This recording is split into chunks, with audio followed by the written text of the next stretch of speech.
Last spring practice in the books. All that's left is the spring game on Saturday. Looking forward to seeing everybody out there, including Canes Connection members, which I'll be doing a special event after the game at Titanic for Canes Connection members. That's going to be a lot of fun, but there's a lot to talk about. A lot of players making that jump, and we're going to focus on 5 players who made the leap. Let's say the leap, made a leap in spring practice. We'll see how it carries over into the summer, into fall. Sometimes that leap continues and you get a great hard work in summer, then an explosion on the field during the season. Sometimes you take steps back. Sometimes there's a plateau. We'll see. But right now, these 5 guys have made appreciable gains in their play based on what we have seen and heard on Green Tree. B, hop in here.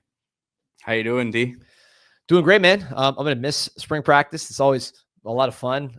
You're praying people don't get hurt. And for the most part, I think it's been a pretty healthy spring practice. But other than that, it's just a really enjoyable time to see guys improve, see football, knowing you're not going to get football for a few months, enjoying the nice weather, seeing people out there. Bernie Kosar was out there today, Jamal Lewis, ton of big recruits, Aiden Pouncey, Keyshawn Stansel, some major targets were out there. Blake Stewart, who we reported on the bank, Miami's making some inroads with the Georgia defensive back. So a lot of great talent on hand, a lot of great talent on display on the field. And this is one of my favorite times of the year, man. We started going daily about a year ago during spring practice, and that was a lot of fun. So interesting to see how the program has changed in a year and how much our show has changed. I don't know how much our show has changed. Kind of the same, but the audience has gotten bigger. Let's put it that way. A lot of good things from spring, not the complete picture, but this episode in particular, excited about because it's guys that we are kind of waiting or relying on to take the next step. And I think these guys have done it. Still have to wait for the season, but very positive returns during spring from these guys. Yeah, and yesterday when we talked about the top 10 players, I forgot to mention somebody who you could also put in this category, someone who's made a leap, and that would be Inez Cooper. Inez Cooper, from all I have seen and heard, has really been probably the best offensive lineman in terms of spring and how he's performed. Always been a smart guy, very physically talented guy, leader. He's really, really emerging. So I wanted to give him his props. When I did the top 10, I left him out, and that was a mistake. He really is one of the top players on the team. So shout out to Inez Cooper. Let's start with one of his teammates on the offensive line, and Tommy Kinsler. Yeah, so Tommy Kinsler, somebody super physically talented. We interviewed him last year, talked about how when they play pickup basketball, he's always the point guard. Someone who played running back in youth football, just a supreme athlete. And when you see him physically, he is huge. He's bigger than Francis Mawanoa. He's bigger than Sampson. He's bigger than all the kind of guys that he came in with in that class that were maybe more highly touted, but not fat, not out of shape at all, well-proportioned, and very, very athletic. I think part of the reason why you haven't seen him yet, on top of the fact that these have been elite offensive lines without a lot of room for playing time, is maybe just, he's just young. He came in from Ocala, and it wasn't like, Francis came in and played early, but Francis came in from IMG. With Kinsler, it took some time, some development, but you are seeing huge, huge strides this spring during the offseason. Physically was always very talented, but just more physically mature, mentally mature. He's been coached by the same coach the whole time, same scheme. So I think he's really making strides, and he's someone that Miami's going to want to try to get on the field. Because when you talk about that level of size, that level of athleticism, guy who can play tackle, has really mostly played tackle since he's been here, also has just the girth and power to play guard. A lot of things you can do with someone like Kinsler. There's a lot of competition to play, but I think he's somebody that they're trying to find a way to get him on the football field. All right, next up, another offensive player that the team absolutely needs to take that next step. And he's been, really, I would say, borderline dominant at times this spring. But Jojo Trader, when he's gotten the opportunity to get loose, man, it's been special to see. Yeah, he's somebody that I use the phrase athletic arrogance, right? When this guy's right and healthy and feeling good, he's just such an easy mover. You expect him to make every play. He doesn't look like he's going fast, but he's running by guys. He's changing speeds. He's changing directions. Really kind of reminds me, I'm not saying he's as good, but he often gets compared to Jeremiah Smith, who was his teammate at Chaminade, but but he's much more similar in playing style to a Ryan Williams, a guy that can adjust to the ball very naturally, just very, very smooth with the ball in the air, very smooth mover, not necessarily going to line up on a track and run a 10-500, which I think Ryan Williams maybe has more speed in that respect, but Trader gets down the field easily, changes speeds. Based on what I've seen here in spring, he's really kind of just believing that he's that guy. He's got an extra weight on. He came in very skinny, now getting, square meals all the time with the purpose of bulking him up and being able to work out every single day. I think that's allowed him to get stronger and just leaner. You saw some of that strength in the bowl game where he was able to bounce off a tackle. That's continued to rise.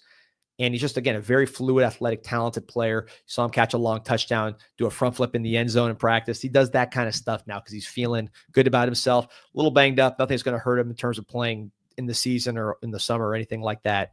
But I'm a big, big fan of Jojo Trader, what he brings to the table, and you're starting to see him fly and take that next step. Trader, who has even more acclaim, I guess, let's say, coming out of high school and is a great athlete in his own right, like we've been discussing, I think he's probably going to be better than anybody that Carson Beck had at Georgia.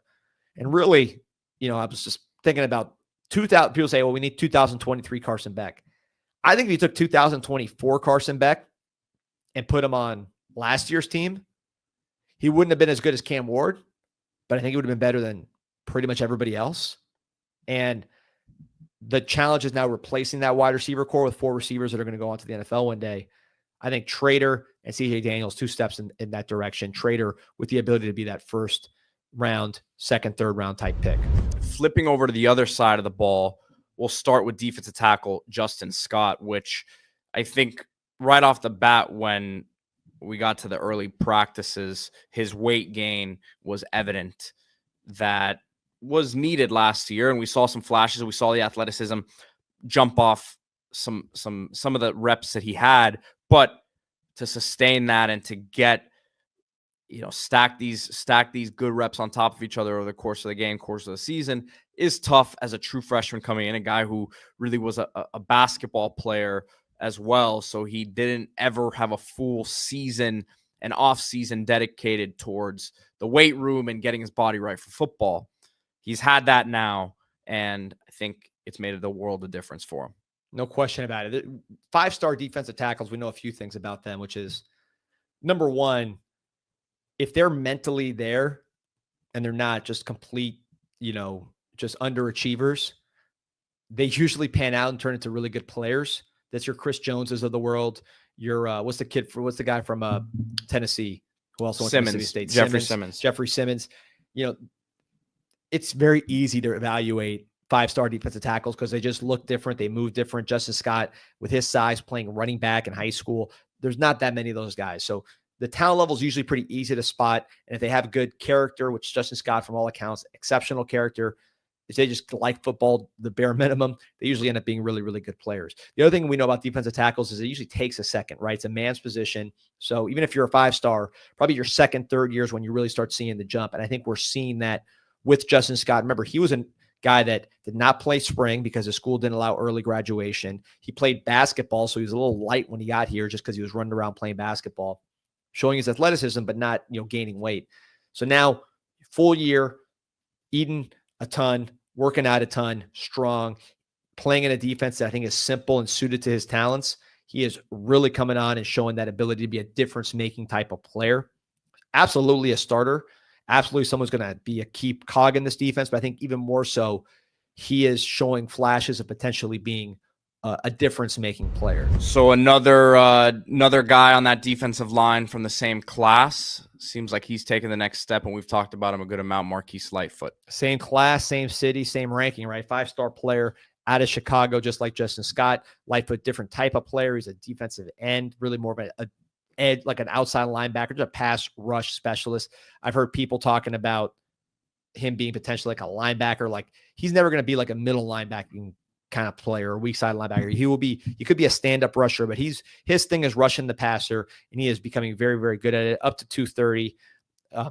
We talked about him a bunch, but he just continues to make plays with the first and second team.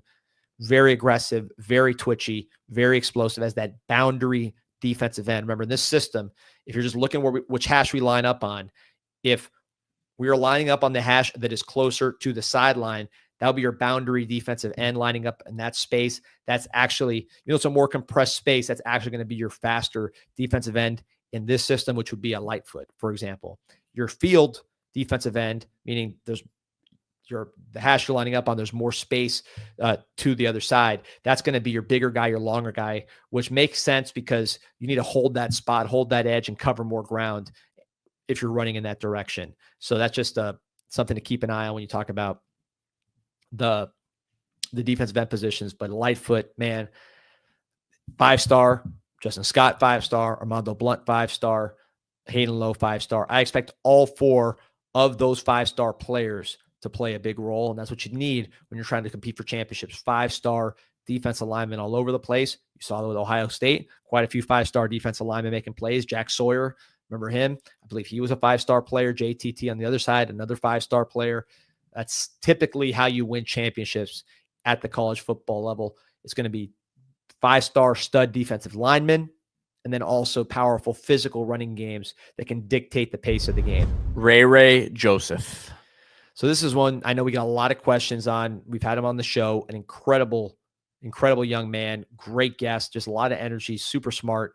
And now you're seeing him really take a next step as a slot receiver. He is somebody who's like Restrepo in some respects, was a running back in youth football, very good returner, very good with the ball in his hands. And where he's been working is when the ball's not in his hands, running routes, being quarterback friendly, finding the soft spots in the defense, and then, of course, catching the ball with his hands before all the after the catch stuff.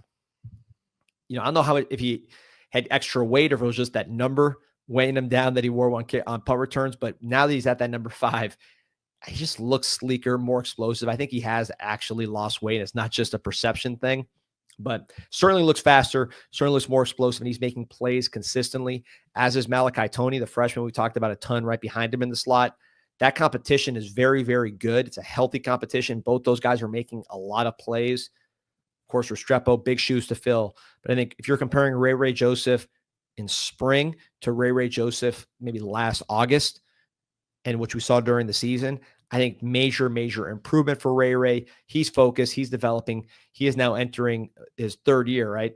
His 3rd year on campus. So he is ready to make a big jump. Excited to see what Ray Joseph does, both as a punt returner, but also as a wide receiver and a slot receiver. I just think this is his time to really make some noise. And he's someone I'll be watching very closely in that spring game, because I know a lot of eyes are going to be on him, seeing what he does. He has a lot of fans. I think he'll be doing a great job. And I'm really impressed with what he has done over the course of spring. All right, everyone. Remember to hit that like button and subscribe to the channel. We will see you guys tomorrow. Go Canes. Go Canes.